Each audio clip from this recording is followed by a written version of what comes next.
चलिए आज का जो हमारा टॉपिक है वो केमिकल शिफ्ट, मतलब आज हम पढ़ने वाले हैं केमिकल शिफ्ट के बारे में। केमिकल शिफ्ट आखिर होता क्या है, क्यों इसका यूज पड़ा, सब कुछ जानेंगे। डोंट वरी, इससे रिलेटेड आज के इस लेक्चर में आपको कोई भी प्रॉब्लम नहीं होगी, वीडियो लास्ट तक देखते रहिए।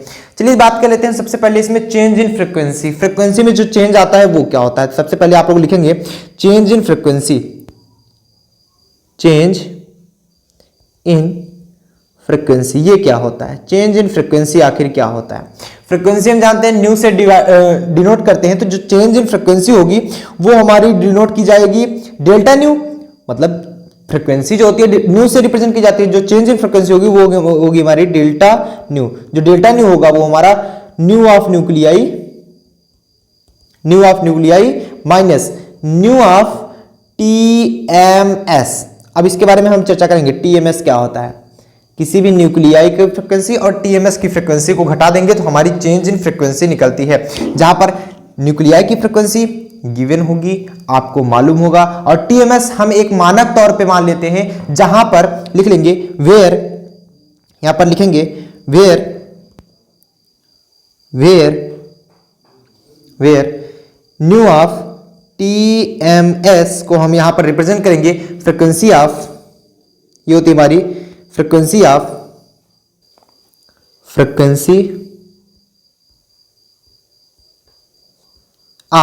Tetramethyl silicon.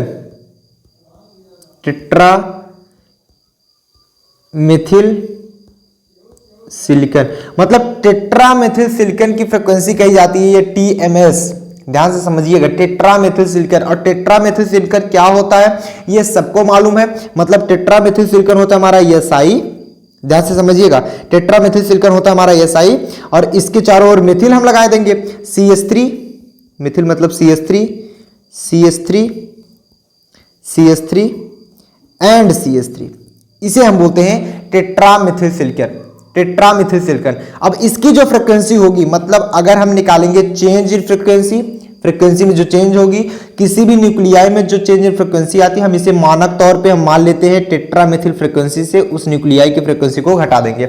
अब कैसे निकाला जाता है इसके बारे में हम अभी चर्चा करेंगे, डोंट वरी, टोटल समझ में आएगा आपको। चलिए आगे देखते हैं, तो फटाफट से आप लोग नोट डाउन कर लेंगे, उसके बाद हम लोग आगे चलते हैं।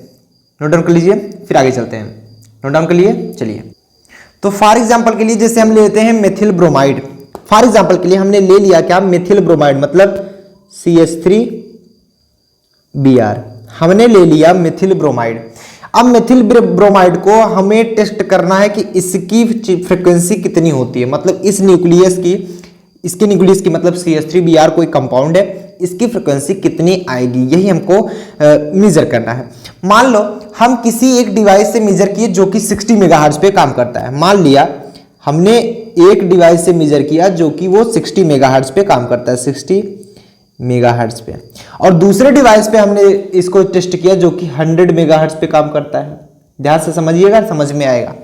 मान लिया कि कोई CH3Br है, मतलब मेथिल ब्रोमाइड है, जो कि दो अलग अलग डिवाइस पर चेक किया जा रहा है। पहली डिवाइस पे हमने चेक किया जो कि 60 मेगाहर्ट्ज पे क्लॉक थी, अगली डिवाइस जरूरी नहीं कि वो 600 पे ही हो, कोई 70, 80, 100 मेगाहर्ट्ज, मतलब सभी डिवाइस एक ही फ्रीक्वेंसी पर तो क्लॉक्ड होंगे नहीं। जितने भी डिवाइस अलग अलग डिवाइस पर हम चेक करेंगे, अलग अलग डिवाइस, जैसे मान लो यहाँ पर हमने इस कंपाउंड को चेक किया कि मतलब इसकी फ्रीक्वेंसी कितनी निकली, तो वो डिवाइस हमने कुछ अलग चेक किया था। हमने इसको सैंपल को दूसरी जगह भेज दिया कि इसको आप चेक करके देखिए, बताइए क्या सही निकल रहा है कि नहीं। मान लो उसका डिवाइस 100 मेगाहर्ट्ज पे क्लॉक हो, तो एक मानक तौर पे हमने बताया कि अगर इस प्रकार देखा गया तो जो 60 मेगाहर्ट्ज पे क्लॉक था, मतलब जो 60 मेगाहर्ट्ज पे क्लॉक था, वो CH3Br का, मतलब मेथिल ब्रोमाइड की फ्रीक्वेंसी 160 हर्ट्ज निकाल के दिया,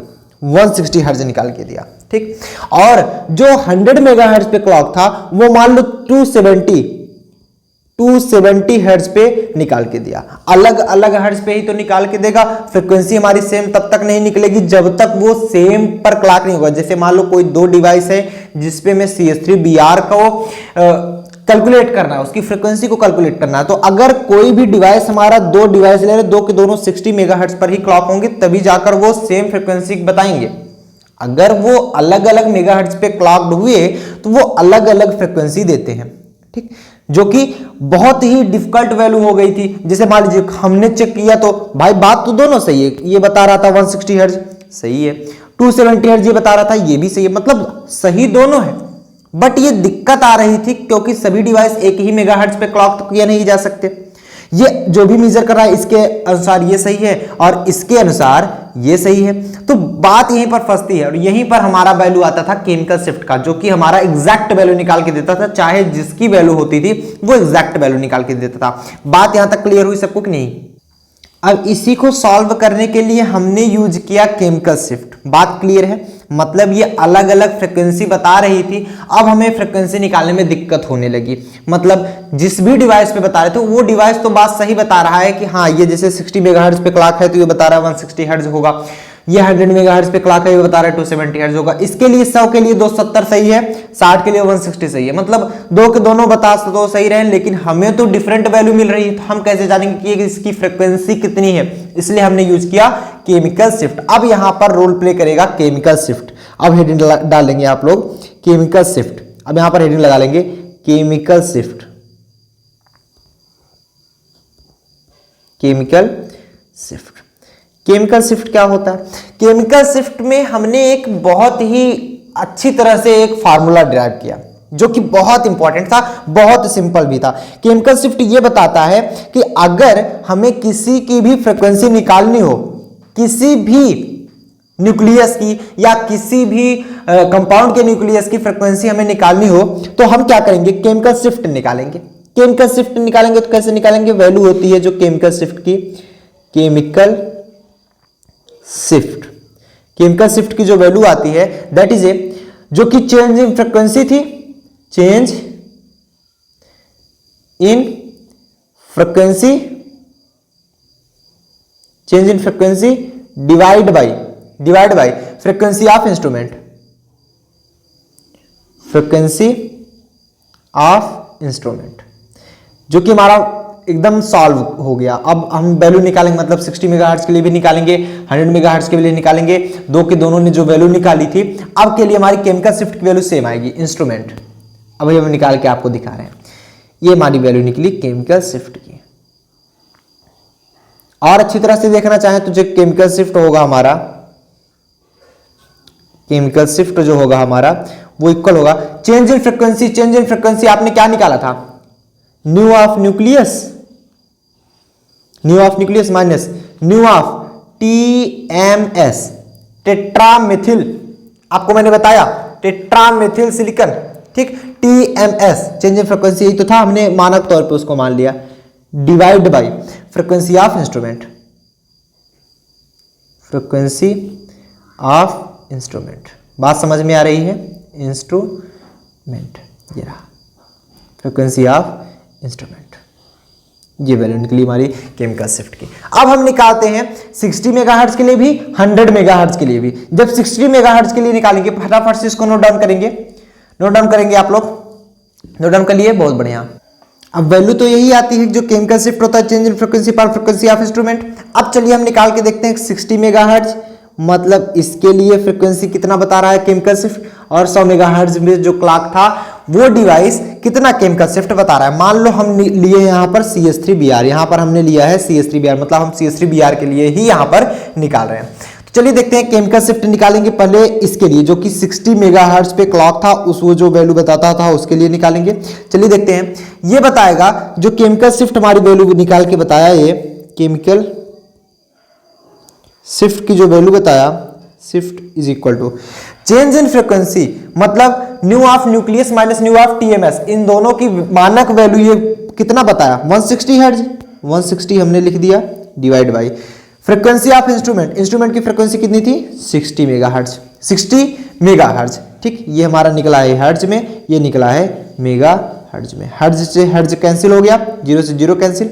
ये वैल्यू हमारी निकाल के कितना दिया 16/6 करेंगे, 16/6 करने पे आएगा 2.7 इंटू मेगा है 10⁻⁻⁶ ऊपर जाएगा, तो ये वैल्यू हमारी मेजर की जाएगी ppm में। किस में मेजर की जाएगी? ppm में। केमिकल शिफ्ट की वैल्यू है, केमिकल शिफ्ट की, ठीक, केमिकल शिफ्ट की बात क्लियर है सबको?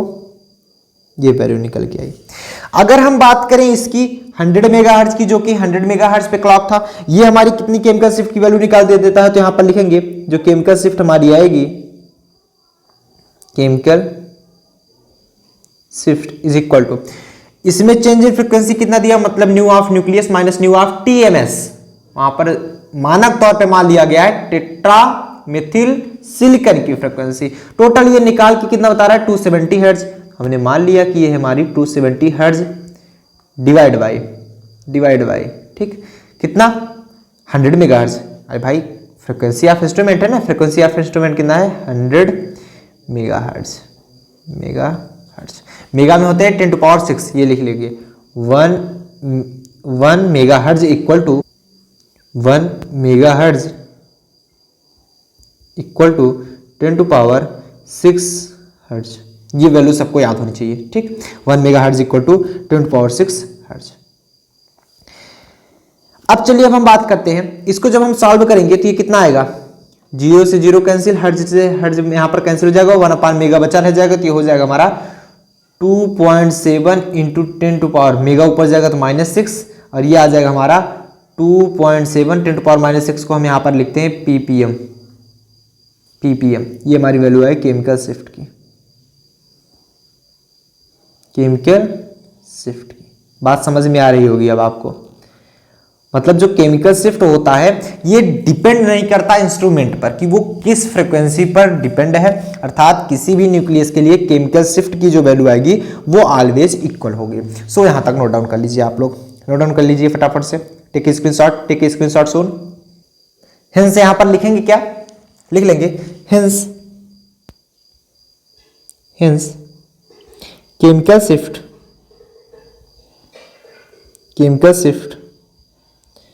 doesn't depend upon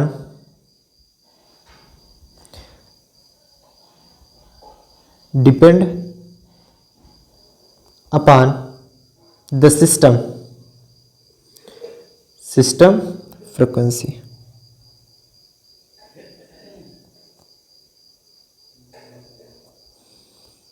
frequency clogged लिख सकते हैं, फ्रीक्वेंसी क्लॉक्ड,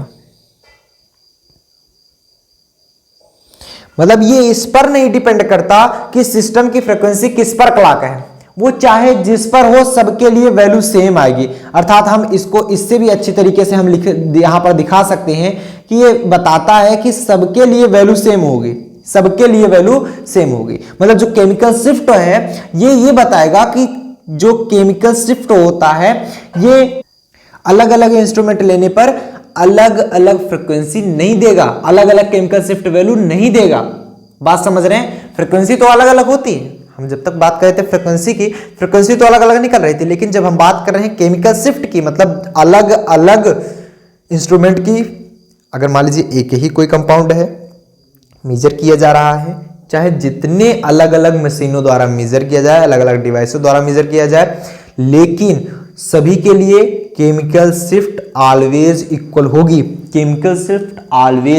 ध्यान दे लीजिएगा। आपने अभी ऊपर देख लिया, कंफर्म, समझ में आया, बात क्लियर है। अब हम आपको ग्राफ दिखा रहे हैं कि ग्राफ क्या है केमिकल शिफ्ट का, फटाफट से आप लोग उसका स्क्रीनशॉट ले लीजिएगा, फिर हम चलते हैं factor affecting of chemical shift. तो ये रहा हमारा ग्राफ, फटाफट से आप लोग इसको देख लीजिएगा। यहां पर टेबल पूरा दे दिया गया है, जो कि केमिकल शिफ्ट को हम यहां पर रिप्रेजेंट करते हैं डेल्टा से, और डेल्टा यहां पर दिखाया गया है और पूरा का पूरा ग्राफ दिया गया है। ध्यान से समझिएगा, ग्राफ क्या है, एक प्रकार का टेबल है, ये एक प्रकार का टेबल है, और टेबल यहां पर पूरा दिया गया है। जैसे RCH3 के लिए केमिकल शिफ्ट कहां से कहां तक मिलेगा, 0.7 से 1.3, RCH2R के लिए 1.2 से 1.4, इसी प्रकार मिलेगा, ये अंतर नहीं आने वाला, समझिएगा।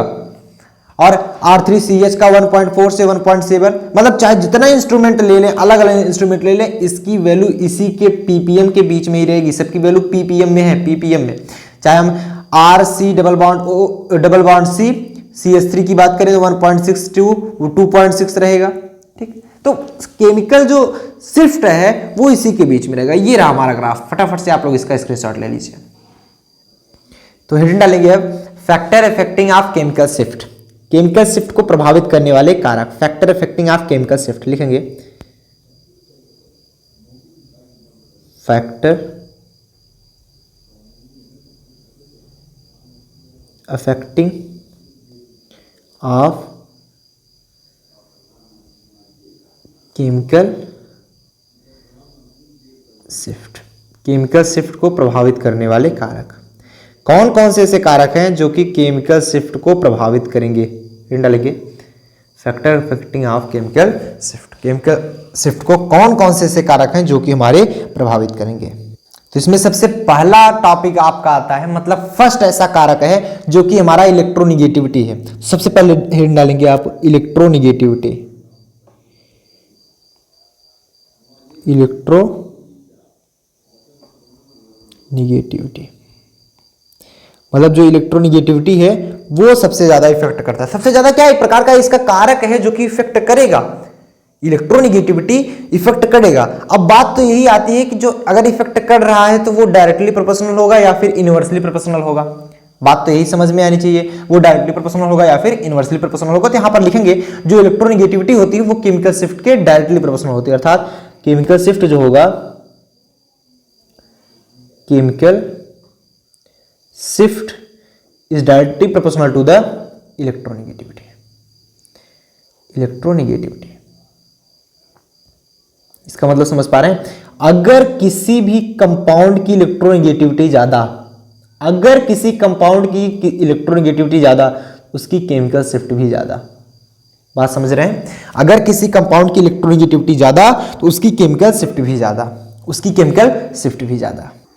फॉर एग्जाम्पल के लिए जैसे आपको हम उदाहरण दें, एक प्रकार से एग्जाम्पल दिखाएं, लिख लेंगे फॉर एग्जाम्पल के लिए, फॉर एग्जाम्पल के लिए जैसे हम बात करें यहां पर CH3F की, ठीक, और बात करें हम CH3Cl की, ये CH3Cl की, CH3Br की बात कर लें, CH3Br, और CH3I की बात करें, CH3I, एंड लास्ट में हम बात कर लें कोई CH4 की। आप कुछ भी ले सकते हैं, जरूरी नहीं जो मैं बता रहा हूं वही ले सकते हैं। एक प्रकार से मैंने एग्जांपल देने की कोशिश की है आपको, आप एग्जांपल कुछ भी ले सकते हैं।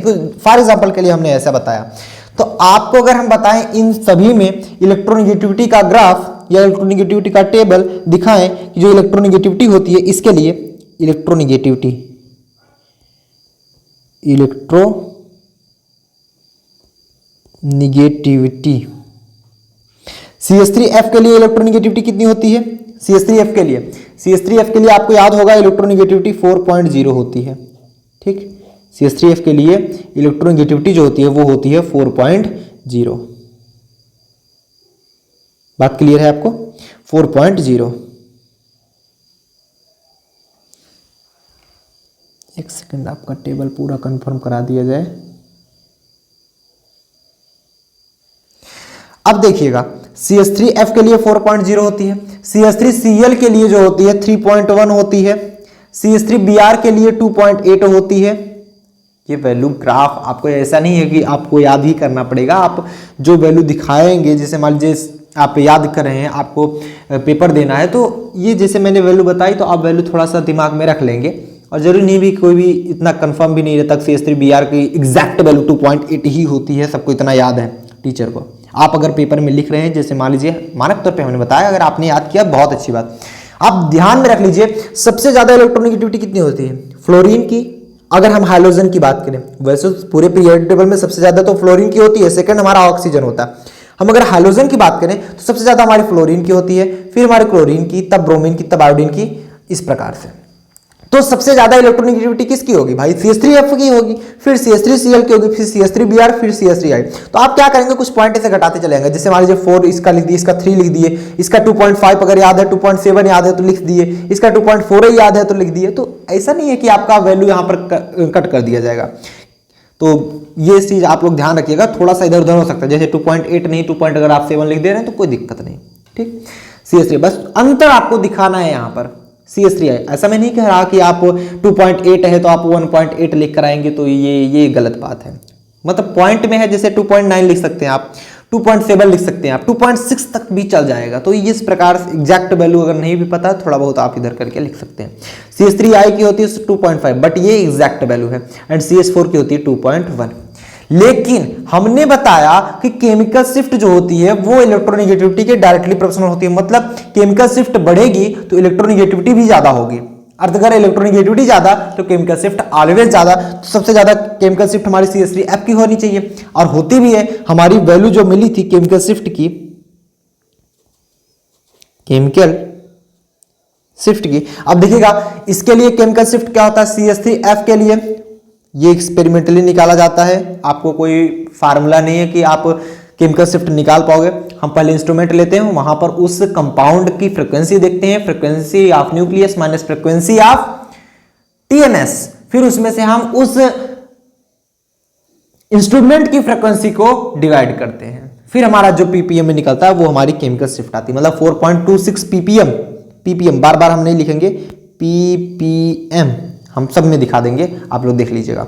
इसका होता है 3.05, ये वैल्यू फिक्स है। इसकी वैल्यू होती है 2.68, इसकी वैल्यू होती है हमारी CH3I की 2.16, और इसकी CH4 की होती है 0.23। तो यहाँ पर आप देख पा रहे हैं ग्राफ में, आपको दिख क्या रहा है कि अगर टेबल में आपको क्लियर दिख रहा है कि देख पा रहे हैं इलेक्ट्रोनेगेटिविटी सबसे ज्यादा CH3F की, तो केमिकल शिफ्ट भी सबसे ज्यादा इसी की। तो अर्थात हम बोल सकते हैं जो केमिकल शिफ्ट होगा वो डायरेक्टली प्रोपोर्शनल होगा इलेक्ट्रोनेगेटिविटी के।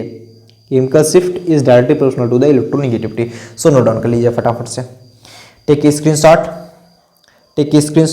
जल्दी जल्दी नोट कीजिए, फिर हम सेकंड पे चलते हैं। नोट कर लिए, बहुत बढ़िया। चलिए सेकंड पॉइंट आता है हमारा हाइब्रिडाइजेशन। आप लोग सेकंड पॉइंट लिख लेंगे हाइब्रिडाइजेशन, मतलब जो इफेक्ट करता है वो सेकंड पॉइंट हमारा हाइब्रिडाइजेशन।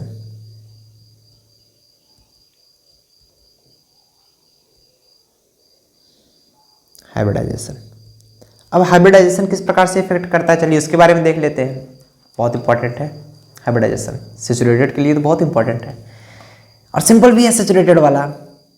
आप अनसैचुरेटेड में ध्यान दीजिएगा, जब अनसैचुरेटेड हाइड्रोकार्बन की बात करेंगे हम, सैचुरेटेड हाइड्रोकार्बन के लिए, जैसे इसमें जो हम बात करेंगे अभी, हम सैचुरेटेड हाइड्रोकार्बन की ही बात करेंगे, मतलब इसमें हम बात करने वाले हैं सैचुरेटेड हाइड्रोकार्बन की। तो आप लिखेंगे इसमें सैचुरेटेड हाइड्रोकार्बन, फर्स्ट पॉइंट इसमें है, फर्स्ट पॉइंट सैचुरेटेड हाइड्रोकार्बन, ठीक, सैचुरेटेड हाइड्रोकार्बन, सैचुरेटेड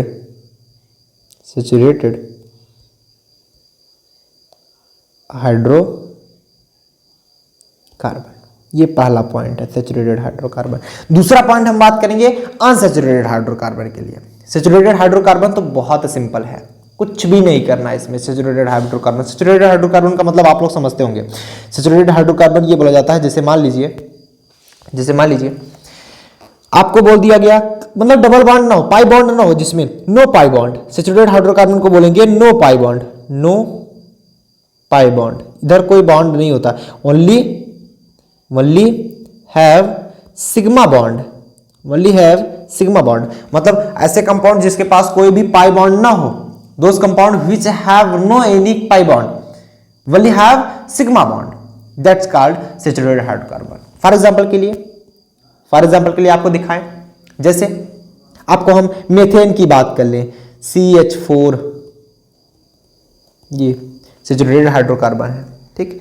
एथेन की बात कर लें, ये C2H6, ये सैचुरेटेड हाइड्रोकार्बन, ठीक। इस प्रकार से प्रोपेन की बात कर लें, सैचुरेटेड हाइड्रोकार्बन।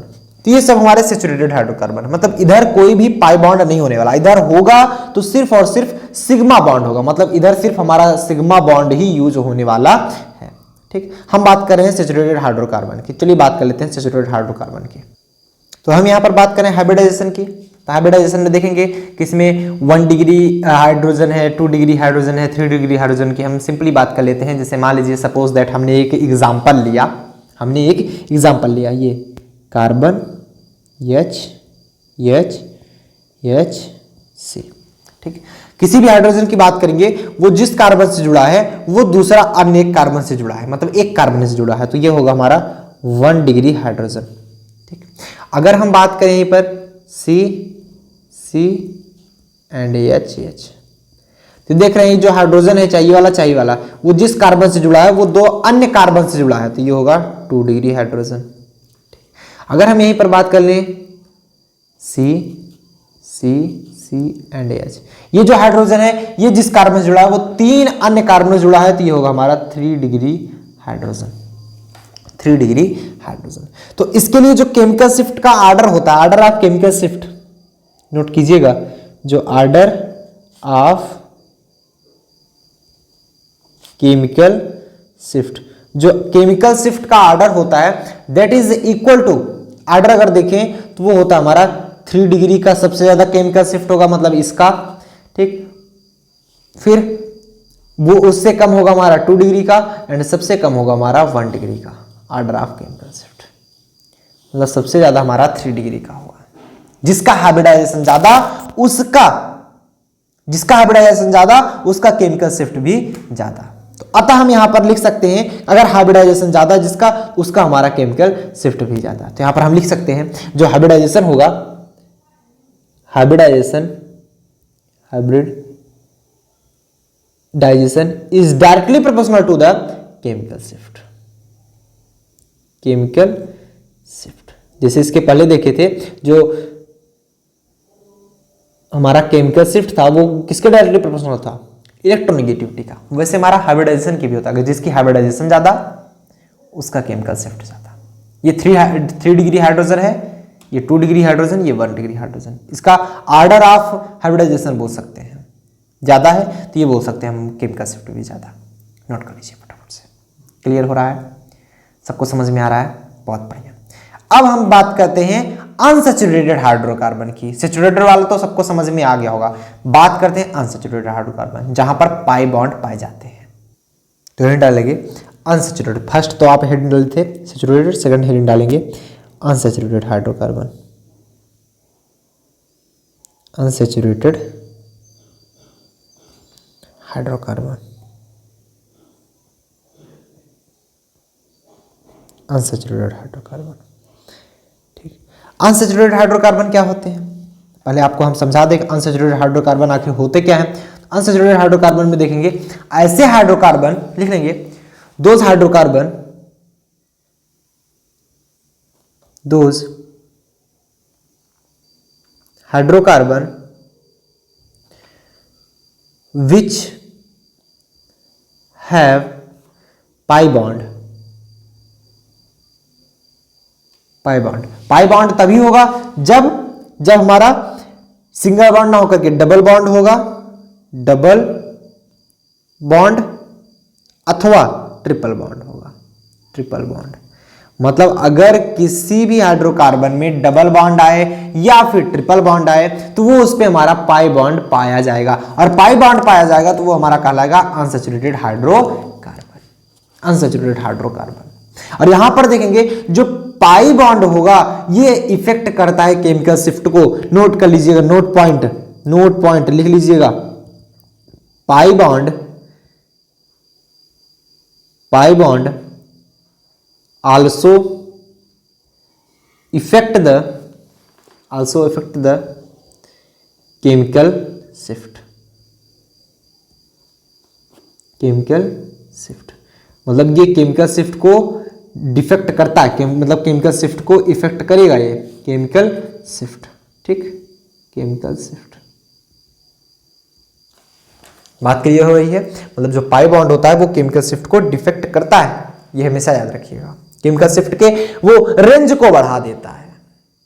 अभी तो देख रहे थे जैसे जो सैचुरेटेड था वो 1.4 से 1.7, 1.2 से 1.4 बहुत कम रेंज में था। अब यहां पर ये चेंज करेगा, जैसे अनसैचुरेटेड करेगा तो ये 11 से 12 के बीच में कर देगा, 5 से 8 के बीच में कर देगा, 3 से 5 के बीच में कर देगा, 0.5 से 4 के बीच में कर देगा अनसैचुरेटेड के लिए। उसके लिए हम चर्चा करते हैं। मतलब पाई बॉन्ड जो होगा वो आल्सो इफेक्ट करता है। चलिए आगे चर्चा करते हैं। अब इफेक्ट कैसे करता है वो लिख लेंगे। मतलब यहां पर समझेंगे जब हम एक्सटर्नल मैग्नेटिक फील्ड देते हैं किसी भी अनसैचुरेटेड हाइड्रोकार्बन को तो वो एक एक्स्ट्रा मैग्नेटिक फील्ड अप्लाई करता है। मतलब एक्स्ट्रा मैग्नेटिक फील्ड उसके चारों ओर बन जाता है, जिसे हम बोलते हैं इंड्यूस्ड मैग्नेटिक फील्ड, जो कि उस अप्लाइड मैग्नेटिक फील्ड के अपोजिट डायरेक्शन में होता है। अभी हम समझाएंगे, पहले आप लोग लिख लीजिए। व्हेन लिखेंगे when external magnetic field external magnetic field is applied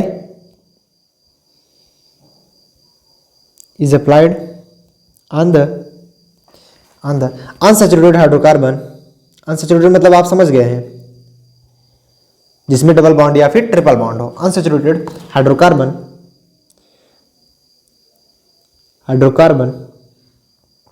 unsaturated hydrocarbon.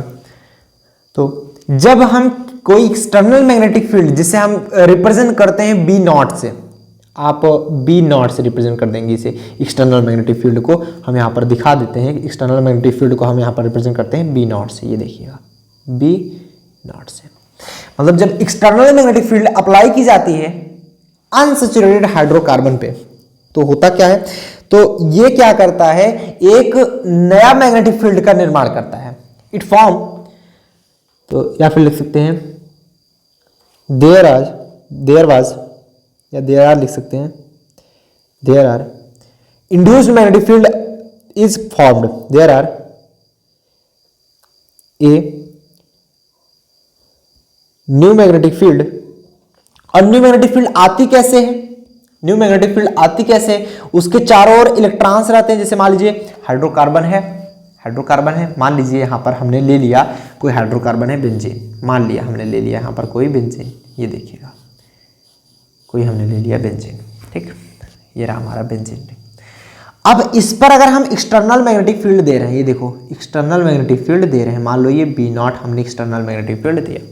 जब हम एक्सटर्नल मैग्नेटिक फील्ड दे रहे हैं, इस पर एक अन्य इसके अंदर, देखो मान लो इसके अंदर हमारे इलेक्ट्रॉन्स रहेंगे चारों ओर, तो इलेक्ट्रॉन्स क्या करते हैं, रोटेट करने लगते हैं, इलेक्ट्रॉन्स मूव करने लगते हैं। जब इलेक्ट्रॉन मूव करने लगते हैं तो एक हमारा मैग्नेटिक फील्ड उत्पन्न होगा, क्योंकि इलेक्ट्रॉनों के उत्पन्न होने से, इलेक्ट्रॉनों के चलने से हमारी इलेक्ट्रिक फील्ड आती है। जैसे मान लो इलेक्ट्रॉन हमारे इधर से इधर जा रहे हैं, तो हमारी इलेक्ट्रिक फील्ड किधर जाएगी, इलेक्ट्रिक फील्ड इधर से इधर आएगी। अब जब इलेक्ट्रिक फील्ड चलती है, हम जानते हैं जब जहां इलेक्ट्रिक फील्ड होता है वहां पर मैग्नेटिक फील्ड भी होता है। जहां पर इलेक्ट्रिक फील्ड हुआ वहां पर मैग्नेटिक फील्ड होना फिक्स है। कैसे फिक्स है, कैसे देखा, हमने देखा था कोई हम एक वायर लिए थे, एक हमने कोई वायर लिया था, इसमें हमने इलेक्ट्रिसिटी फ्लो कराई, मान लो हम इस वायर में इलेक्ट्रिसिटी फ्लो कराते हैं, तो हम जानते हैं अगर कोई चुंबकीय सुई इसके पास ले जाएं, चुंबकीय सुई जो कि हमेशा नॉर्थ और साउथ में टिकी रहती है, इसके पास ले जाएं तो ये चुंबकीय सुई कुछ ऐसे डिफेक्ट हो जाती है, चाहे इस तरफ चाहे उस तरफ, वो डिपेंड करता है किस तरफ आपकी इलेक्ट्रिक फील्ड जाए, इधर सीधा जाए तो इस तरफ डिफेक्ट होगी। तो ऐसा क्यों हुआ, क्योंकि चुंबकीय सुई हमेशा, ये हमारी मैग्नेटिक सुई जो है ये हमेशा आपके मैग्नेट के संपर्क में आने पर घूमती है, क्योंकि इसके अंदर ऑलरेडी मैग्नेट लगा होता है। ये सब हम क्लास 12th में ऑलरेडी पढ़ चुके हैं कि जब हम वायर लेते थे उसके सामने कोई रख के गए थे एक चुंबकीय सुई, तो ये डिफेक्ट हो रही थी, मतलब इलेक्ट्रिक फील्ड है तो मैग्नेटिक फील्ड होना तय है, मतलब यहाँ पर मैग्नेटिक फील्ड होगा। उम्मीद करते हैं आपको क्लियर समझ में आया होगा। अर्थात यहाँ पर मैग्नेटिक फील्ड है, इलेक्ट्रिक फील्ड है तो हमारा यहाँ पर मैग्नेटिक फील्ड अवश्य होगा, मैग्नेटिक फील्ड। अब जब मैग्नेटिक फील्ड हमारा इधर है तो ये क्या करेगा, एक मैग्नेटिक फील्ड को यहाँ पर जनरेट करेगा, जो कि हमारा ये कुछ इस प्रकार से होती है, बंद वक्र रेखाएं बनाती है। और ये जो इलेक्ट्रिक फील्ड जनरेट हो रहा है ये इसके अपोजिट डायरेक्शन, जैसे मान लो ये इसको इधर अप्लाई हो रहा था, ये इस तरफ जा रहा है, तो ये इलेक्ट्रिक फील्ड इस तरफ अप्लाई होंगी, इसके अपोजिट डायरेक्शन में, इस तरफ, जो कि इसका विरोध करेगी। और यही जाकर इस तरफ देखेंगे, इस तरफ इसी की तरफ हो जा रही है, जो कि इसका विरोध नहीं कर रही, ऐड हो रहा है इधर। और इधर क्या हो रहा है, इधर सब्ट्रैक्ट हो रहा है, इधर हमारा सब्ट्रैक्ट हो रहा है। बात क्लियर हो रही है, समझ में आ रहा है 100%, भूलोगे तो नहीं। चलो इसे हम बोलेंगे इंड्यूस्ड मैग्नेटिक फील्ड, और ये हमारा है external magnetic field, external magnetic field, ठीक। जब एक्सटर्नल मैग्नेटिक फील्ड अप्लाई की जाती है तो इसके चारों ओर जो इलेक्ट्रॉन्स होते हैं वो रोटेट करने लगते हैं। अब जब रोटेट करने लगते हैं तो वो एक नए मैग्नेटिक फील्ड का जनरेट करते हैं जो कि हमारा इंड्यूस्ड मैग्नेटिक फील्ड कहलाता है और इसके जस्ट अपोजिट में होता है और अपोजिट में होने के कारण इसके इफेक्ट को कम कर देता है, जो कि हम बताएंगे कि जो पाई इलेक्ट्रॉन्स है वो अफेक्ट करता है किसको, केमिकल शिफ्ट को। बात समझ में आई? इतना फटाफट से आप लोग नोट डाउन करेंगे।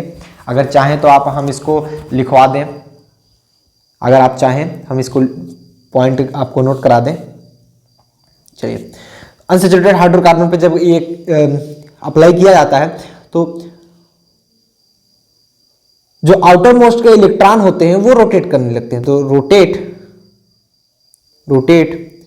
Outer electron surrounding hydrocarbon and hydrocarbon के सराउंडिंग में वो रोटेट करने लगते हैं और रोटेट करने के कारण एंड टू फॉर्म वो बनाते हैं। क्या बनाते हैं? एक एक्सटर्नल नहीं बोलना होगा, एक magnetic field, to form a magnetic field जिसे हम बोलेंगे induced magnetic field. Induced magnetic field का निर्माण करते हैं। Oppose external magnetic field.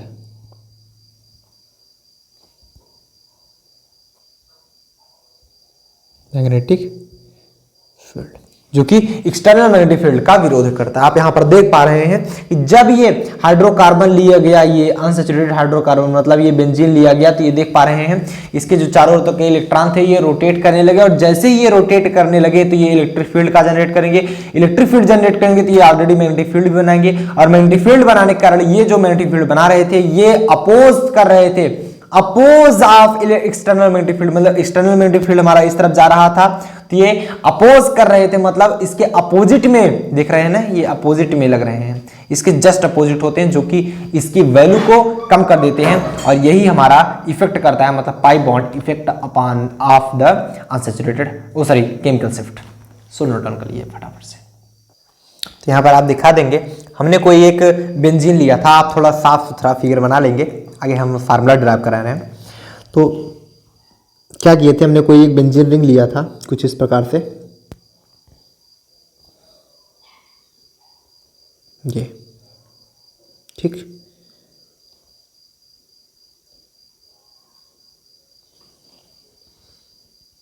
ये हमारा कोई बेंजीन रिंग था, यहां पर हमारा हाइड्रोजन होगा, हाइड्रोजन, और इधर भी हमारा एक हाइड्रोजन, क्योंकि हाइड्रोजन सभी में होते हैं, सभी में हाइड्रोजन होते हैं, ऐसे ऐसे ऐसे ऐसे, बट हम यहां पर शो करने के लिए इधर हाइड्रोजन लगा रहे हैं। ऐसा नहीं है कि इधर इधर नहीं होता, सिर्फ इधर ही होता है। तो ये सब आप लोग जानते हो, ये सब चीजें आप लोग जानते हो, इसलिए हम यहां पर नहीं बता रहे, ठीक, कंफर्म। तो इस प्रकार था। अगर अब हम इसे दिखाएं, कि जब हम इसे एक्सटर्नल मैग्नेटिक फील्ड अप्लाई कर रहे हैं, मतलब इस पे हमने क्या किया, एक्सटर्नल मैग्नेटिक फील्ड अप्लाई किया। ये देखिए, हमने इस पर अप्लाई किया एक्सटर्नल मैग्नेटिक फील्ड, हमने इस पर अप्लाई किया एक्सटर्नल मैग्नेटिक फील्ड।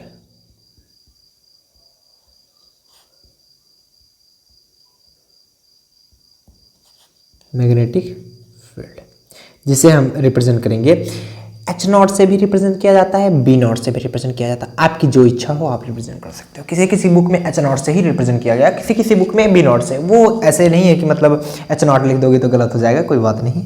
वो इसलिए हमने बता दिया कि H0 से और B0 दोनों से रिप्रेजेंट किया जाता है। आपकी जो इच्छा हो आप रिप्रेजेंट कर सकते हैं। जब हम इसे एक्सटर्नल मैग्नेटिक फील्ड दिए, इसके चारों ओर के जो इलेक्ट्रॉन थे वो रोटेट करने लगे। जैसे ही रोटेट करने लगे तो एक नई मैग्नेटिक फील्ड का जनरेट करते हैं जो कि हमारा इंड्यूस्ड मैग्नेटिक फील्ड कहलाता है, और उसको हम कुछ ब्लैक कलर से दिखा देते हैं। ये कुछ इस प्रकार से रोटेट करने लगते हैं, ये ऐसे, ये कुछ ऐसे, ये, और इधर से कुछ ऐसे, देख पा रहे हैं ना, कुछ इस प्रकार से ये रोटेट करने लगते हैं। ये इनका डायरेक्शन कुछ इस प्रकार से होता है, इस प्रकार से। ठीक, बात क्लियर हो रही है। इसको हम बोलेंगे इंड्यूस्ड मैग्नेटिक फील्ड। क्या बोलेंगे?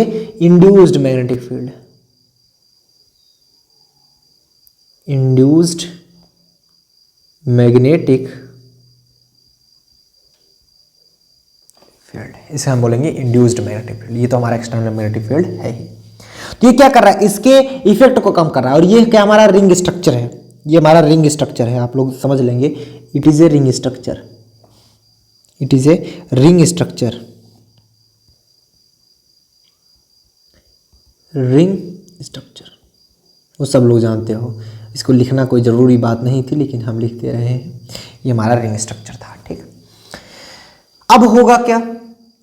होगा क्या? जब ये एक्सटर्नल मैग्नेटिक फील्ड लग रहा था, अगर ये इंड्यूस्ड मैग्नेटिक फील्ड कम अप्लाई होता, इस पर कम इफेक्ट, इस पर ये एक्सटर्नल मैग्नेटिक फील्ड का ज्यादा इफेक्ट होता। ये ज्यादा इफेक्ट अगर कर रहा है तो इसका कम इफेक्ट होगा। क्यों? क्योंकि भाई ये इसके अपोज में है, इसके वैल्यू को कम कर देगा, मतलब एक्सटर्नल मैग्नेटिक फील्ड को कम कर दे रहा है इंड्यूस्ड मैग्नेटिक फील्ड। तो हम यहां पर लिखेंगे क्या? यहां पर हम लिखेंगे,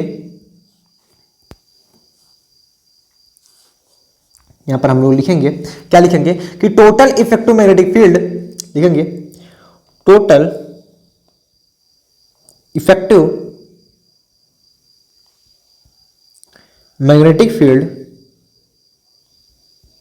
magnetic field on proton, on proton, proton मतलब H, H पर जो टोटल इफेक्टिव मैग्नेटिक फील्ड होगा वो बी इफेक्टिव इक्वल टू, यहां पर दिखा देंगे, B effective equal to EF मतलब effective equal to external magnetic field plus induced magnetic field. आप कहोगे सर ये तो अपोजिट डायरेक्शन में थे तो ऐड कैसे हो गए? बात सही है, जब ये अपोजिट डायरेक्शन में तो ऐड कैसे हो गए। लेकिन अगर आप थोड़ा सा दिमाग लगाइए, ये यहां पर अपोज थे, इस पॉइंट पर ये अपोज थे, मतलब यहां पर इस रीजन में अपोज थे जब एक्सटर्नल मैग्नेटिक फील्ड लग रहा था। इस रीजन में नहीं, एक्सटर्नल मैग्नेटिक फील्ड लगाइए कुछ इधर, ये एक्सटर्नल मैग्नेटिक फील्ड, इसको हम कुछ ब्लू कलर ही दिखाएंगे ताकि आपको क्लियर हो जाए। एक्सटर्नल मैग्नेटिक फील्ड जब हम इधर अप्लाई कर रहे थे, ये देख पा रहे हैं, ये एक्सटर्नल मैग्नेटिक फील्ड, ये इधर देख पा रहे हो ना, ये इधर एक्सटर्नल मैग्नेटिक फील्ड। और हम जान रहे हैं ये जो इसका डायरेक्शन है ये किधर है, कुछ इस प्रकार से, इस प्रकार से। तो ऐड नहीं होगा इस रीजन में। इस रीजन की बात करें तो यहां पर ये ऐड हो जाएगा, ये देखिएगा यहां पर ये ऐड होगा, होगा कि नहीं होगा? बिल्कुल ऐड होगा। ये इस रीजन में सब्ट्रैक्ट होता, इस रीजन में, बट इस रीजन में जब एक्सटर्नल मैग्नेटिक फील्ड लग रहा है उसी डायरेक्शन में हमारा इंड्यूस्ड मैग्नेटिक फील्ड भी हो रहा है, तो ये हमारा क्या हो जाएगा? ऐड हो जाएगा। उम्मीद करते हैं आपको ये पॉइंट एकदम क्लियर समझ में आ गया होगा। बात समझ में आई? बहुत अच्छे, क्लियर हुआ, बहुत बढ़िया।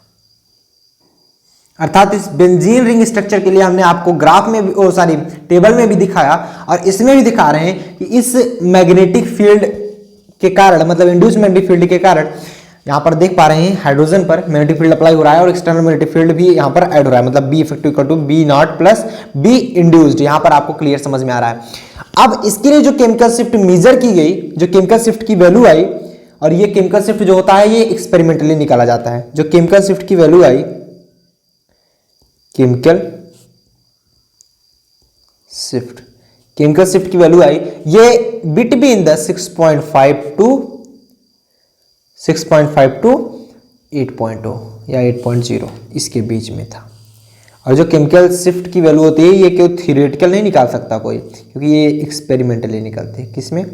एक्सपेरिमेंटली। बात क्लियर हो रही होगी आप लोगों को। नोट डाउन कर लीजिए, नोट डाउन करिए फटाफट से। अगर हम यही चर्चा करें एल्कीन्स की, अगर हम बात करें एल्कीन्स की,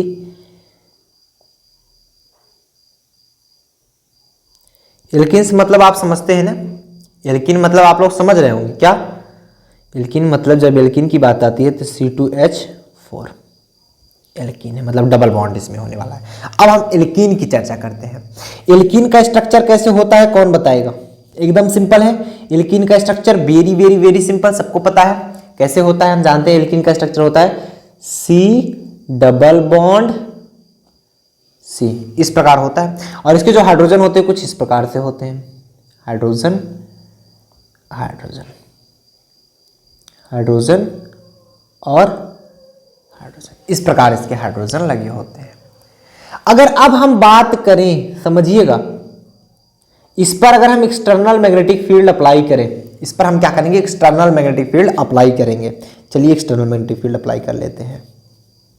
ये एक्सटर्नल मैग्नेटिक फील्ड अप्लाई करेंगे इस पे, external magnetic field.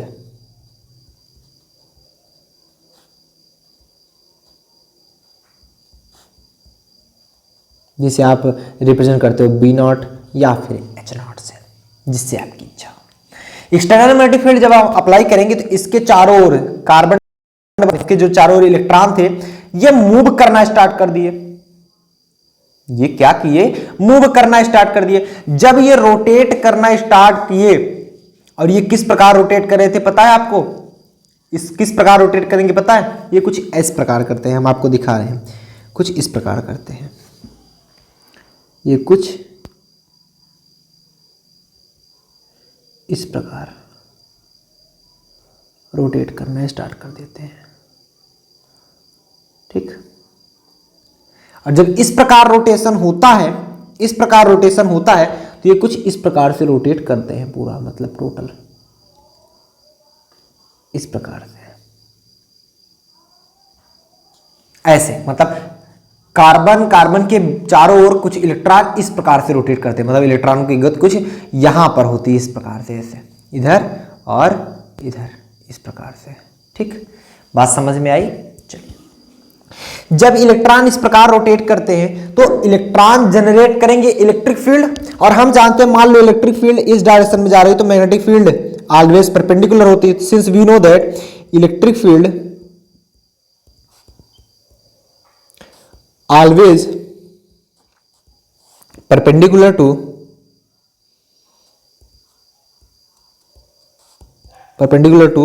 magnetic field। ये हमेशा याद रखिएगा, ये पॉइंट, जो इलेक्ट्रिक फील्ड होता है वो मैग्नेटिक फील्ड के ऑलवेज परपेंडिकुलर होता है। तो इसके ऑलवेज परपेंडिकुलर होगा कि नहीं होगा, बात सही है कि नहीं। मतलब यहां पर आप देखिएगा, जब हम बात कर रहे थे इलेक्ट्रिक फील्ड की, तो आप यहां पर समझ के आ रहे हैं, ये इलेक्ट्रिक फील्ड जब इलेक्ट्रॉन इस प्रकार रोटेशन कर रहा है इधर ही, मतलब जो ग्रीन कलर का दिख रहा है इधर ही, तो आपका इलेक्ट्रिक फील्ड भी बनेगा। जब इलेक्ट्रिक फील्ड बनेगा तो मैग्नेटिक फील्ड किधर जाएगा, इसके जस्ट परपेंडिकुलर। तो मैग्नेटिक फील्ड जो होगा, एक्सटर्नल मैग्नेटिक फील्ड कुछ इस प्रकार से आपका शो होगा। जो एक्सटर्नल मैग्नेटिक फील्ड होगा ये कुछ इस प्रकार से आपका शो होगा, यहां पर ये कुछ इस प्रकार से, ये और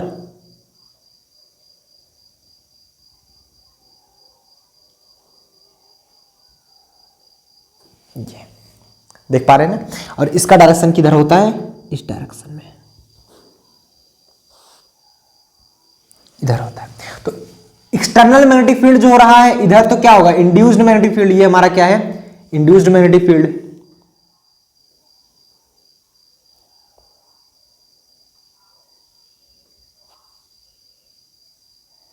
इंड्यूस्ड मैग्नेटिक फील्ड, जो इंड्यूस्ड मैग्नेटिक फील्ड होगा ये यहां पर तो सब्ट्रैक्ट हो रहा है, मतलब इसके इफेक्ट को कम कर रहा है कार्बन कार्बन पे। बट हाइड्रोजन की तरफ देखिए, जो एक्सटर्नल मैग्नेटिक फील्ड है ये इधर डायरेक्शन में लग रहा है, ये इधर डायरेक्शन में, और इधर हमारा इंड्यूस्ड मैग्नेटिक फील्ड भी उसी डायरेक्शन में जा रहा है। तो ऐड होगा कि नहीं होगा, बताइए, ऐड होगा कि नहीं होगा, बिल्कुल ऐड होगा, समझ रहे हैं ना।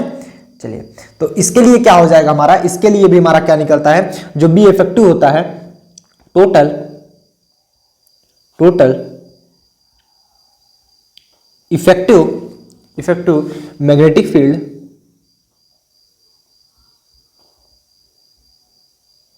फील्ड ऑन किस पर, ऑन प्रोटॉन की बात करें, प्रोटॉन मतलब H पर, H पर जो टोटल मैग्नेटिक फील्ड होगा वो, क्योंकि ऐड हो रहा है, आप यहां पर बताओगे बी इफेक्टिव जो निकलेगा हमारा, B effective is equal to, वो किसके बराबर होगा हमारा, ये एक्सटर्नल मैग्नेटिक फील्ड प्लस में इंड्यूस्ड मैग्नेटिक फील्ड के बराबर होगा, इंड्यूस्ड, इसके लिए भी बराबर होता है। और इसके लिए भी हमारी केमिकल शिफ्ट कितनी वैल्यू आती है, इसके लिए जो केमिकल शिफ्ट आती है, मतलब एल्कीन के लिए केमिकल शिफ्ट ये वैल्यू निश्चित होती है, मतलब चाहे जितनी बार निकालो, क्योंकि हम जानते हैं केमिकल शिफ्ट जो होता है वो does not depend upon the any device, मतलब वो केमिकल शिफ्ट हमेशा सेम ही होगी, किसी अलग अलग डिवाइस के लिए वो अलग अलग नहीं आएगी, केमिकल शिफ्ट जो होती है हमारी सेम ही होगी। ठीक, केमिकल शिफ्ट, इसके लिए जो केमिकल शिफ्ट वैल्यू निकलती है that is equal to 4.5 to 8.2। उसमें क्या मिली थी 6.5 टू 8.2 बेंजीन के लिए मिली थी, इसी के लिए 4.5 टू 8.2 मिलती है। ये बात हुई हमारी एल्कीन की। सो नोट डाउन करिए एल्कीन का ये स्ट्रक्चर, नोट डाउन कर लीजिए फटाफट से। अब हम बात करते हैं एल्काइन की। हालांकि और भी आप बता सकते हो, बट जो इंपॉर्टेंट है आपके एग्जाम में आ सकता है हम वही बता रहे हैं, फालतू बहुत बताने की कोई आवश्यकता है नहीं, जबकि एग्जाम के लिए इंपॉर्टेंट है और आपके सिलेबस में है, सब वो चीज़ चर्चा की जाएगी। नोट डाउन कर लीजिए, आगे चलते हैं। अब हम बात कर लेते हैं एल्काइंस की। किसकी? एल्काइंस की। अभी एग्जाम्पल ही मान चल रहा है, फॉर एग्जाम्पल के लिए हमने बेंजीन देखा, फिर एल्कीन देखा, फिर एल्काइन देख रहे हैं। एल्काइंस की, एल्काइंस की जब बात आती है तो एल्काइंस में आप क्या लिखते हो? C2H2। एल्काइंस में ट्रिपल बॉन्ड होते हैं C2H2। जब एल्काइंस की बात आती है तो हम वैल्यू यही लिखते हैं C2H2। इसका स्ट्रक्चर कैसे होता है और इसके लिए केमिकल शिफ्ट कैसे आती है, इसके लिए जस्ट डिफरेंट होता है, इसके लिए जस्ट डिफरेंट होता है। इसका स्ट्रक्चर देख लेते हैं। इसका स्ट्रक्चर कुछ ऐसा होता है एल्काइंस का, ये C, मतलब इसमें ऐसा चेंज बना हुआ है, आप ध्यान से समझिएगा। C ट्रिपल बॉन्ड C इस प्रकार से, और इसका जो हाइड्रोजन होता है ये कुछ इस प्रकार से जुड़ा होता है। हाइड्रोजन ये इस प्रकार से जुड़ा होता है, और जो एक्सटर्नल मैग्नेटिक फील्ड अप्लाई की जाती है इसी प्रकार अप्लाई की जाती है। इसको इस प्रकार मत बनाइएगा कि आप इस प्रकार बना देंगे, कुछ इधर कुछ इधर, तो इस प्रकार से थोड़ा सा दिक्कत करेगा, कुछ दिक्कत करेगा, मतलब इस प्रकार से इसके लिए केमिकल शिफ्ट वैल्यू नहीं निकल पाएगी। तो इसके लिए इस प्रकार से ना बनाइएगा, ठीक, जिस प्रकार बताया जा रहा है इसी प्रकार आप बनाइएगा। तो इधर जब हम इसका स्ट्रक्चर कुछ ऐसा होता है, जब हम इसे एक्सटर्नल मैग्नेटिक फील्ड देते हैं, मतलब एक्सटर्नल मैग्नेटिक फील्ड हम इसको देते हैं, तो एक्सटर्नल मैग्नेटिक फील्ड आप इसे दे दीजिए। एक्सटर्नल मैग्नेटिक फील्ड हमने इसको दे दिया, ये कुछ ये एक्सटर्नल मैग्नेटिक फील्ड जिसको हम रिप्रेजेंट करेंगे B0 से। जब हम इसे एक्सटर्नल मैग्नेटिक फील्ड दिए तो इसके चारों ओर को जो इलेक्ट्रॉन थे वो रोटेट करने लगेंगे, और रोटेट करेंगे तो कैसे करेंगे ये चीज हम दिखा देंगे। रोटेट जब करेंगे इलेक्ट्रॉन, वो किस आकार में करेंगे रोटेट वो भी देख लीजिए। वो कुछ इस प्रकार से रोटेट करते हैं, ध्यान से समझिएगा, वो कुछ इस प्रकार से रोटेट करते हैं।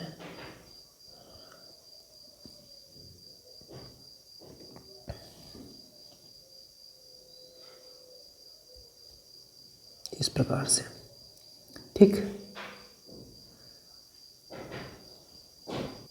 ये कुछ इस प्रकार से होता है। इसका रोटेशन इस प्रकार से, रोटेशन इसका दिखाएंगे, कुछ चेंज दिखा दे रहे हैं ताकि आपको समझ में आ ज़्यादा अच्छे से।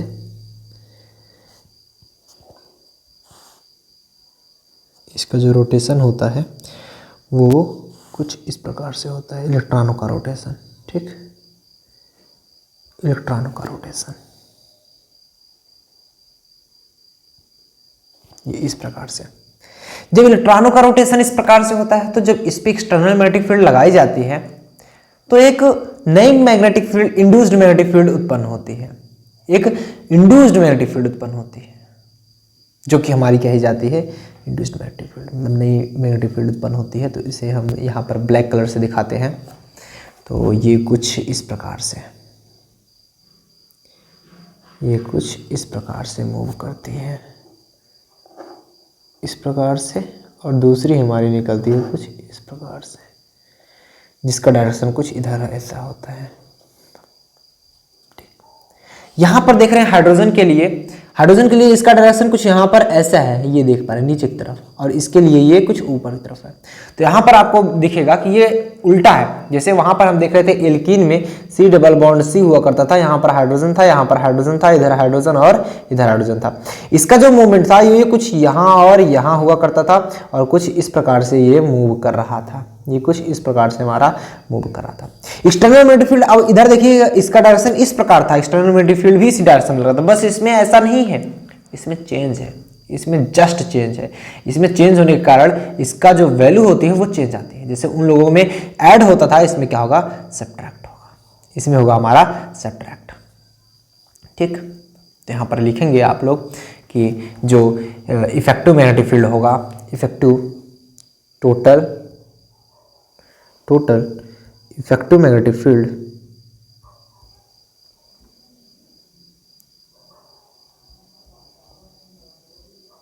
टोटल इफेक्टिव मैग्नेटिक फील्ड जो होगा ऑन प्रोटॉन मतलब हाइड्रोजन, हाइड्रोजन पर जो टोटल इफेक्टिव मैग्नेटिक फील्ड होगा वो होगा बी इफेक्टिव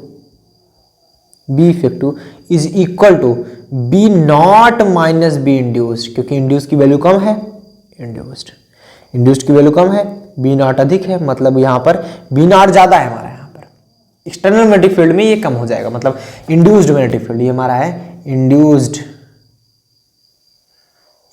मैग्नेटिक फील्ड, और ये हमारा एक्सटर्नल मैग्नेटिक फील्ड है, एक्सटर्नल। तो एक्सटर्नल मैग्नेटिक फील्ड में से इंड्यूस्ड मैग्नेटिक फील्ड माइनस हो जाएगा हाइड्रोजन के लिए। क्यों? क्योंकि ये इसका डायरेक्शन अपोजिट डायरेक्शन में है, because oppose in applied magnetic field. इसके लिए जो केमिकल शिफ्ट की वैल्यू ये निकाल के देता है, केमिकल शिफ्ट की वैल्यू होती है विद इन 1.7 to 2.7, ये नोट कर लीजिए, ये सब फिक्स वैल्यूज है, 1.7 to 2.7, नोट करिए फटाफट से। अब हम बात करते हैं थर्ड। अभी तक तो आपने क्या देखा, अभी तक ये सबसे पहले समझ लेंगे। हम देख रहे थे factor affecting of chemical shift को प्रभावित करने वाले कारक। उसमें हमने देखा था इलेक्ट्रोनेगेटिविटी पहला पॉइंट था, दूसरा पॉइंट हाइब्रिडाइजेशन था, सैचुरेटेड के लिए, अनसैचुरेटेड के लिए। फिर बात तो हमारी दूसरी चल रही है, मतलब फर्स्ट हमने बात किया था, यहाँ पर आप देख सकते हैं, फर्स्ट हमने बात किया था इलेक्ट्रोनेगेटिविटी के बारे में, फिर हमने हाइब्रिडाइजेशन, और अभी तक इसमें बात किया सैचुरेटेड, अनसैचुरेटेड, और उसके सारे एग्जाम्पल के बारे में हमने चर्चा कर लिया। अब हेडिंग डालेंगे थर्ड पॉइंट, मतलब फर्स्ट हमारा था इलेक्ट्रोनेगेटिविटी, सेकंड हमारा हाइब्रिडाइजेशन, टोटल कंप्लीट हुआ, थर्ड अब हेडिंग डालेंगे। तो हेडिंग डालेंगे आप लोग थर्ड पॉइंट, यहाँ पर हेडिंग डालेंगे थर्ड पॉइंट हमारा क्या है? थर्ड पॉइंट पाई इलेक्ट्रॉन डेंसिटी। तीसरा पॉइंट पाई इलेक्ट्रॉन डेंसिटी, इसके बारे में पढ़ेंगे। मतलब पाई इलेक्ट्रॉन डेंसिटी किस प्रकार से डिफेक्ट करता है केमिकल शिफ्ट को। अगर पाई इलेक्ट्रॉन डेंसिटी ज्यादा हुई, अब पाई इलेक्ट्रॉन डेंसिटी निकालते कैसे हैं हम भी बता रहे हैं, लेकिन अभी समझिएगा, अगर पाई इलेक्ट्रॉन की इंटेंसिटी ज्यादा तो केमिकल शिफ्ट कम, केमिकल शिफ्ट की वैल्यू ज्यादा, पाई इलेक्ट्रॉन डेंसिटी की वैल्यू कम। ऐसी होती है, प्रैक्टिकली देखा गया। पाई इलेक्ट्रॉन डेंसिटी कैसे निकालेंगे, निकाल के दिखाएंगे, केमिकल शिफ्ट भी दिखाएंगे, उसके बाद हम बताएंगे। लेकिन अभी ये समझिए, सबसे पहले आपने देखा था कि हाइब्रिडाइजेशन में क्या होता है। हाइब्रिडाइजेशन जैसे 3 डिग्री, 2 डिग्री, 1 डिग्री देखे तो केमिकल शिफ्ट भी हमारा सबसे ज्यादा 3 डिग्री का होता है, फिर 2 डिग्री, फिर 1 डिग्री। उसके पहले हमने देखा था कि हाइब्रिडाइजेशन के पहले इलेक्ट्रोनेगेटिविटी डिफरेंस, उसमें भी हमने देखा था। अब हम आपको एक बार आपको दिखा देंगे जो इलेक्ट्रोनेगेटिविटी डिफरेंस था, या इलेक्ट्रोनेगेटिविटी की बात करें, इलेक्ट्रोनेगेटिविटी पहला पॉइंट था। इलेक्ट्रोनेगेटिविटी जो था वो directly proportional to the chemical shift. दूसरा पॉइंट आया हमारा हाइब्रिडाइजेशन, ये भी हमारा directly proportional to the chemical shift. फिर अगर हम बात करें पाई इलेक्ट्रॉन डेंसिटी की, तो ये यूनिवर्सली प्रोपोर्शनल टू द होता है केमिकल शिफ्ट। ये वैल्यू याद हुई कि नहीं? Universally proportional to the chemical shift. उम्मीद करते हैं आपको समझ में आया होगा। ठीक, अब हम चलते हैं, इसमें आप लिख लेंगे जो पाई इलेक्ट्रॉन डेंसिटी होगी वो universally proportional to the chemical shift होती है। यहाँ पर लिखेंगे पाई इलेक्ट्रॉन डेंसिटी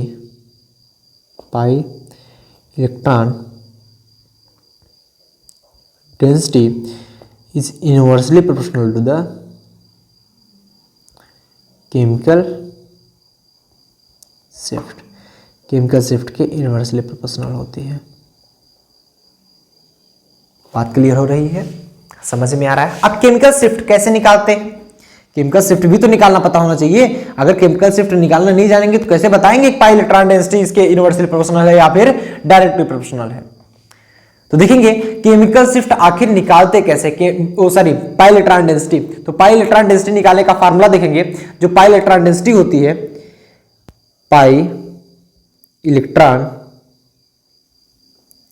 डेंसिटी जो होती है is equal to the number of pi electron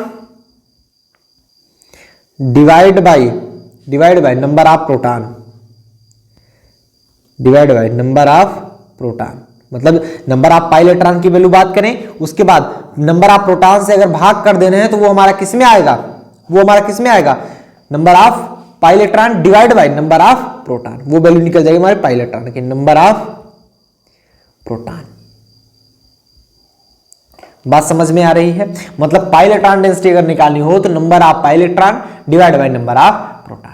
किसी की भी अगर पाई इलेक्ट्रॉन डेंसिटी निकालनी हो, जैसे मान लो हम यहां पर एक पॉइंट ले लेते हैं, सपोज दैट आप कोई फिगर बनाइए कुछ इस प्रकार से, इस प्रकार से इसका पाई इलेक्ट्रॉन डेंसिटी कितना होगा, इसका पाई इलेक्ट्रॉन डेंसिटी निकाल के बताओ। पाई इलेक्ट्रॉन डेंसिटी, पाई इलेक्ट्रॉन डेंसिटी इसके लिए कितनी होगी, नंबर ऑफ पाई इलेक्ट्रॉन कितने होंगे इसमें बताओ। कुछ इस प्रकार से फिगर है, तो इसमें नंबर ऑफ पाई इलेक्ट्रॉन होते हैं दो अपान नंबर ऑफ प्रोटॉन कितने होंगे, 1 2 और 3, 2/3। तो यहां पर जो पाई इलेक्ट्रॉन डेंसिटी आई इसे हम प्रेजेंट करेंगे डेल्टा से, पाई इलेक्ट्रॉन डेंसिटी आई से प्रेजेंट करेंगे हाँ डेल्टा से। ये डेल्टा की जो वैल्यू आएगी यहां पर देखिएगा, डेल्टा की वैल्यू जो आएगी वो सॉरी डेल्टा से रिप्रेजेंट नहीं करते, डेल्टा तो हमारा होता है केमिकल शिफ्ट होता है। इसकी जो वैल्यू आती है ये आती है हमारी 0.67। इसके लिए हमारी डेल्टा की वैल्यू, अभी हम सबके लिए डेल्टा की वैल्यू बता देंगे, डोंट वरी, नहीं तो आपको हम बताते ही चले। इसके लिए जो डेल्टा की वैल्यू आती है, डेल्टा की value that is equal to 10.9। अब बार बार तो लिखेंगे नहीं डेल्टा क्या है हमारा, बार तो हम लिखेंगे नहीं डेल्टा हमारा क्या है। यहाँ पर आप देख लेंगे इसके लिए जो केमिकल डेल्टा होती है वो 10.9। डेल्टा क्या है आपको याद होना चाहिए, सॉरी हमने एक बार बता दिया पाई इलेक्ट्रॉन डेंसिटी गलती से, बट डेल्टा इज हमारा केमिकल शिफ्ट। डेल्टा हमारा क्या है, केमिकल शिफ्ट है। यहाँ पर लिख लेंगे डेल्टा जो है हमारा वो केमिकल शिफ्ट,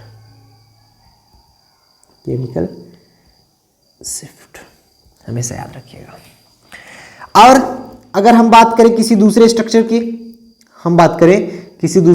की, जैसे कुछ इस प्रकार से,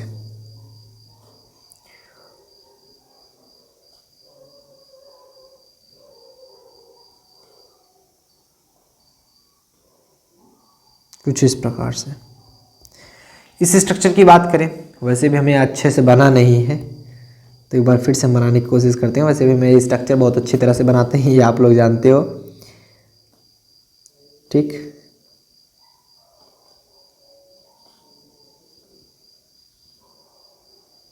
ये इस प्रकार से स्ट्रक्चर है। इसके लिए पाई इलेक्ट्रॉन डेंसिटी कितनी होगी बताओ जल्दी, इसके लिए पाई इलेक्ट्रॉन डेंसिटी, पाई इलेक्ट्रॉन डेंसिटी। अब बताओ इसमें नंबर ऑफ पाई इलेक्ट्रॉन कितने हैं, number of pi electron is 6, इसमें नंबर ऑफ पाई इलेक्ट्रॉन 6 है, और नंबर ऑफ प्रोटॉन कितने, 1 2 3 4 5 6 7। इसकी वैल्यू कितनी आई 0.87।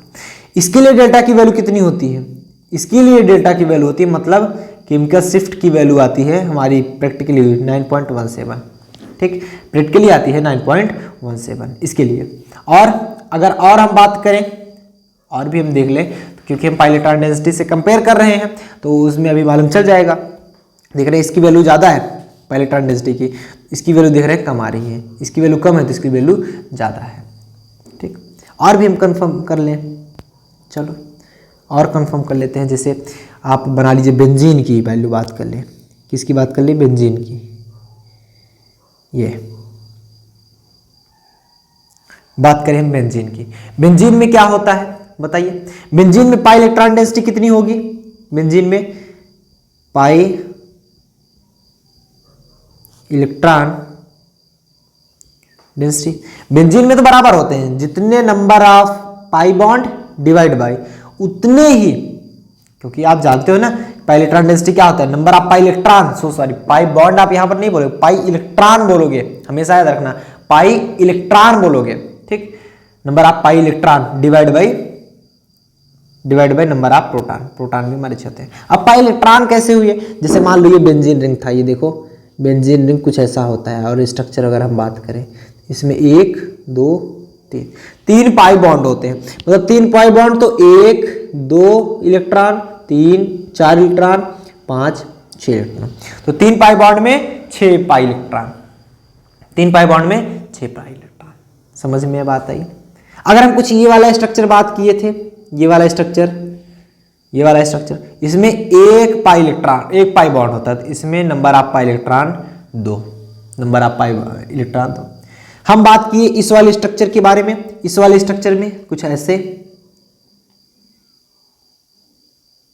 इसमें हमारा 1 2 और 3 ही पाई बॉन्ड होते हैं, और लगा देंगे तो अनसैचुरेटेड मतलब क्लियर ही नहीं होगा, ये 3 4 5 6 पाई इलेक्ट्रॉन, यहाँ पर भी देखिएगा 6 पाई इलेक्ट्रॉन लिखे गए। बात समझ में आ रही है, सबको क्लियर होता है, हटा दिया जाए। चलिए तो यहाँ पर देखेंगे बेंजीन रिंग में भी, बेंजीन में भी तो ये क्या होते हैं 6 पाई इलेक्ट्रॉन और 6 ही इसमें प्रोटॉन भी होते हैं। प्रोटॉन की संख्या देखो 1 2 3 4 5 और 6, इसकी वैल्यू आती है 1, इसकी वैल्यू कितनी आती है 1, इसकी वैल्यू लिखेंगे, इसकी वैल्यू आती है हमारी 1, और जब इसकी वैल्यू आती है 1 तो इसके लिए डेल्टा की वैल्यू जो होती है प्री डिफाइंड है तो डेल्टा की वैल्यू मतलब प्रैक्टिकली डिफाइंड होती है, इसकी वैल्यू होती है 7.27। बात समझ में आ रही है। अगर और हम चर्चा करें एक आध दो और ले लें तो समझिए, मान लेते हैं एक फिगर हम और लेते हैं कुछ ऐसा, ये कुछ ऐसा, ठीक, इधर ये माइनस, तो इसके लिए पाई इलेक्ट्रॉन डेंसिटी कितनी होती है निकाल लेते हैं। पाई इलेक्ट्रॉन डेंसिटी कैसे निकालोगे, पाई इलेक्ट्रॉन डेंसिटी की वैल्यू कैसे होती है, नंबर ऑफ पाई इलेक्ट्रॉन इसमें भी पाई बॉन्ड 3 है, पाई इलेक्ट्रॉन कितने हो जाएंगे 6 divide by number of proton 1 2 3 4 5, क्योंकि ये माइनस है ना इसलिए 3 बॉन्ड बना लेगा, अदरवाइज माइनस नहीं लगाएंगे तो ये बना ही नहीं सकता। इसकी वैल्यू आएगी 1.20, स्ट्रक्चर ही नहीं पॉसिबल होगा। और इसके लिए डेल्टा की वैल्यू प्री डिफाइंड मतलब प्रैक्टिकली डिफाइंड है आपका, डेल्टा की वैल्यू हमारी 5.37। इससे आपको मिला क्या, देखो मिला क्या, अगर आपका पाई इलेक्ट्रॉन डेंसिटी ज्यादा तो केमिकल शिफ्ट की वैल्यू कम, पाई इलेक्ट्रॉन डेंसिटी ज्यादा तो केमिकल शिफ्ट की वैल्यू कम, पाई इलेक्ट्रॉन डेंसिटी ज्यादा तो केमिकल शिफ्ट वैल्यू कम, पाई इलेक्ट्रॉन की सॉरी हमने गलत बोल दिया, पाई इलेक्ट्रॉन वैल्यू यहां पर कम हो रही है, देखो ये यहां से अगर ऊपर की तरफ चलेंगे पाई इलेक्ट्रॉन डेंसिटी की वैल्यू कम हो रही है, इसकी सबसे ज्यादा, फिर इसकी सबसे ज्यादा इसकी है। और अगर हम बात करें केमिकल शिफ्ट की, सबसे ज्यादा इसकी है, मतलब जिसके लिए पाई इलेक्ट्रॉन डेंसिटी वैल्यू सबसे कम उसके लिए डेल्टा की वैल्यू सबसे ज्यादा। तो यहाँ पर आप बता सकते हैं कि पाई इलेक्ट्रॉन डेंसिटी जो होगी, मतलब पाई इलेक्ट्रॉन डेंसिटी जो होगी वो केमिकल शिफ्ट के इनवर्सली प्रोपोर्शनल होती है। समझ में बात आई, नोट कर लीजिए सब लोग, नोट कर लीजिए, कंफर्म 100% क्लियर हुआ, बहुत बढ़िया। चलिए आगे चलते हैं। तो इसमें नोट का पहला पॉइंट लिख लेंगे, नोट का पहला पॉइंट है, आप केस नंबर फर्स्ट भी दिखा सकते हैं, case number first, so sorry spelling में मिस्टेकिंग है, case number first. Case number first क्या बोलता है, केस नंबर फर्स्ट में यह बताया जाता है कि फॉर एरोमेटिक कंपाउंड, अगर हम बात करें किसकी, फॉर एरोमेटिक कंपाउंड, अगर हमारा वो एरोमेटिक कंपाउंड है। अब हम यहाँ पर नहीं चर्चा करने वाले हैं कि एरोमेटिक कंपाउंड कौन से होते हैं, कौन सा एंटी एरोमेटिक कंपाउंड होते हैं, कौन सा नॉन एरोमेटिक कंपाउंड होते हैं, तो ये सब आपको पता है ऑलरेडी, इसलिए हम यहाँ पर चर्चा नहीं करें, हम डायरेक्ट बता रहे हैं फॉर एरोमेटिक कंपाउंड। जिसको नहीं पता वो छोटी क्लास मतलब क्लास 11 12 की बुक उठा के पढ़ लीजिए, वहाँ पर आपको आराम से बताया गया होगा, या यूट्यूब पे काफ़ी सारे लेक्चर्स हैं इसके बारे में। For aromatic compound, aromatic compound के लिए आप बताएंगे जो एरोमेटिक कंपाउंड होता है उसके लिए अगर हम बात करें इनर प्रोटॉन की,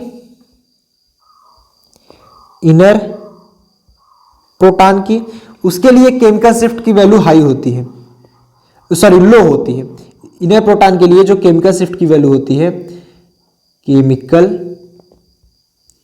शिफ्ट की वैल्यू जो होती है वो होती है हमारी लो, वो होती है हमारी लो। बात समझ रहे हैं। अगर हम बात करें यहीं पर आउटर, हम बात करें आउटर प्रोटॉन की, ये देखिए आउटर प्रोटॉन की, इसके लिए जो केमिकल शिफ्ट की वैल्यू होती है, केमिकल शिफ्ट की जो वैल्यू होती है वो क्या होती है, हाई, वो होती है हमारी हाई। ठीक,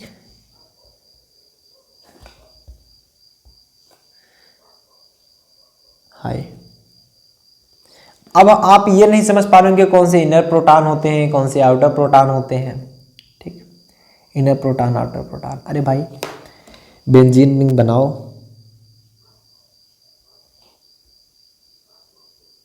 ये इसमें कुछ प्रोटॉन इनर भी होते हैं और कुछ आउटर भी होते हैं। कुछ इनर, ये इनर प्रोटॉन कहे जाएंगे, ये हमारे आउटर प्रोटॉन कहे जाएंगे। तो इसी की चर्चा हम कर रहे हैं, इसी की चर्चा कर रहे हैं। ठीक,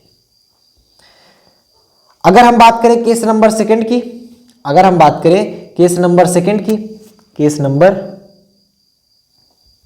सेकंड की, केस नंबर सेकंड क्या बोलता है, फॉर एंटी एरोमेटिक कंपाउंड। किसकी बात करें, for anti aromatic compound, aromatic compound. Anti aromatic compound में क्या होता है, एंटी एरोमेटिक कंपाउंड में यह होता है कि अगर हम जस्ट उल्टा हो जाएगा, इसका जस्ट उल्टा हो जाएगा एंटी एरोमेटिक कंपाउंड के लिए, कि इनर प्रोटॉन जो होंगे,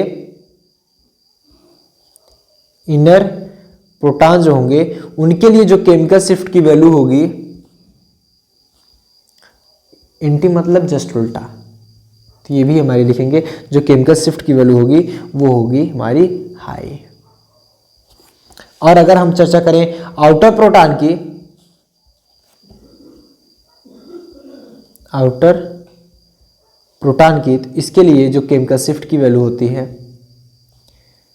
केमिकल शिफ्ट की जो वैल्यू होती है वो हमारी होती है लो, वो हमारी होती है लो। ठीक, जस्ट इसका उल्टा देख रहे हैं। इसके लिए इनर के लिए लो था, इसके इनर के लिए हाई, इसके लिए आउटर के लिए लो हाई था, इसके लिए इनर के लिए लो। लेकिन अगर हम बात करें नॉन एरोमेटिक कंपाउंड की, case number third, case number third, for non aromatic compound, non aromatic compound, aromatic compound, non aromatic compound के लिए क्या केस होता है, नॉन एरोमेटिक कंपाउंड के लिए हमारे जो इनर प्रोटॉन हो चाहे आउटर प्रोटॉन हो, दो के दोनों के लिए जो केमिकल शिफ्ट की वैल्यू आती है वो सेम आती है। मतलब लिखेंगे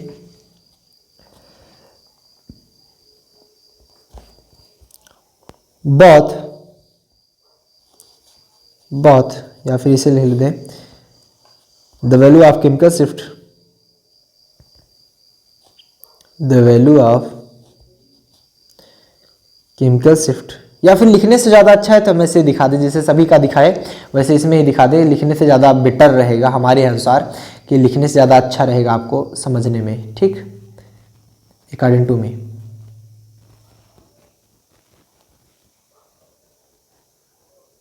ये इसके लिए जो हमारी इनर, ये इनर प्रोटॉन हो चाहे आउटर प्रोटॉन हो, प्रोटॉन प्रोटॉन दोनों के लिए जो केमिकल शिफ्ट होती है, केमिकल शिफ्ट वो क्या होगी, इक्वल होगी। केमिकल शिफ्ट जो होगी हमारी वो होगी सेम, वो होगी हमारी सेम। समझ रहे हो ना? मतलब अगर हम बात करें एरोमेटिक कंपाउंड की तो इसके लिए भी इनर प्रोटॉन की केमिकल शिफ्ट लो, एरोमेटिक के लिए, आउटर के लिए हाई।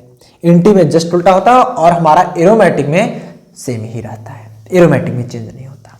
अब हम चर्चा कर लेते हैं, ये तो था हमारा थर्ड पॉइंट, ये था हमारा थर्ड पॉइंट जो था हमारा पाई इलेक्ट्रॉन डेंसिटी। अब हम बात करते हैं फोर्थ पॉइंट की। किसकी बात करते हैं? फोर्थ पॉइंट की। मतलब चौथा इसका कौन सा फैक्टर अफेक्टिंग था जो कि इसको प्रभावित करता है। फोर्थ पॉइंट की चर्चा कर लेते हैं।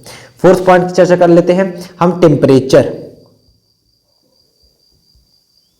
टेम्परेचर टेम्परेचर भी हमारा केमिकल शिफ्ट की वैल्यू को इफेक्ट करेगा। तो लिख लेंगे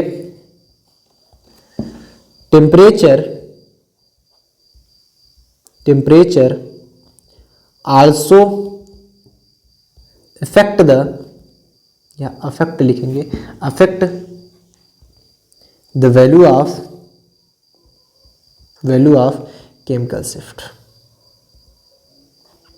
मतलब जो वैल्यू है आपकी केमिकल शिफ्ट की, अगर मान लो suppose that at a room temperature 25 degree celsius पर केमिकल शिफ्ट की वैल्यू है, मतलब डेल्टा की वैल्यू मान लो हमने मान लिया कि 4.3 है। लेकिन अगर हम यहीं पर 100 डिग्री सेल्सियस कर दें या फिर 100 डिग्री सेल्सियस करें, या फिर हम इसको बना दें 25 से कम 10 डिग्री सेल्सियस, तो केमिकल शिफ्ट की वैल्यू चेंज हो जाएगी, कम या ज्यादा हो जाएगी। मतलब अगर हम टेम्परेचर वहां पर अप्लाई करेंगे, चाहे कम करें चाहे ज्यादा करें, तो केमिकल शिफ्ट की वैल्यू चेंज होगी। ये चीज हमेशा नोट कर लीजिएगा। मतलब temperature also effect the chemical shift. Next point हमारा आता है, हमारा एक पॉइंट और है, आप लोग लिख लीजिएगा, वो है हमारा सॉल्वेंट। वो हमारा सॉल्वेंट लिख लेंगे, सॉल्वेंट। अब सॉल्वेंट किस प्रकार से इफेक्ट करता है वो देख लेते हैं। Solvent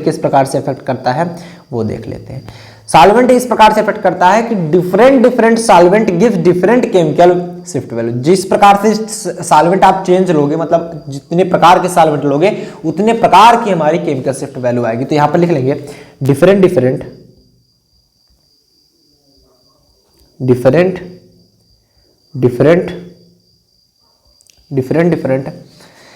solvent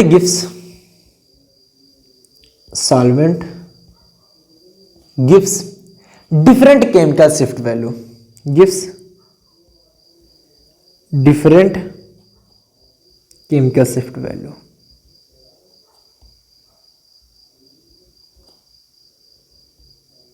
chemical shift note कर लीजिए। उम्मीद करते हैं आज के लेक्चर में किसी को कोई प्रॉब्लम नहीं होगी। अगर आपको पूरा लेक्चर समझ में आया हो तो आप सिंपल सा एक काम कीजिएगा कि आप इस पूरे लेक्चर में पढ़ाई गई सभी चीजों को अपने नोट्स में लिखिए।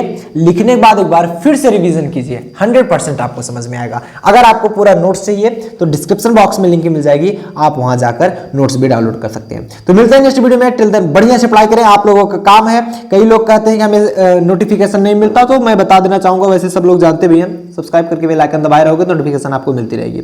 तो मिलते हैं नेक्स्ट वीडियो में। टिल देन बढ़िया से पढ़ाई करें। All the very best.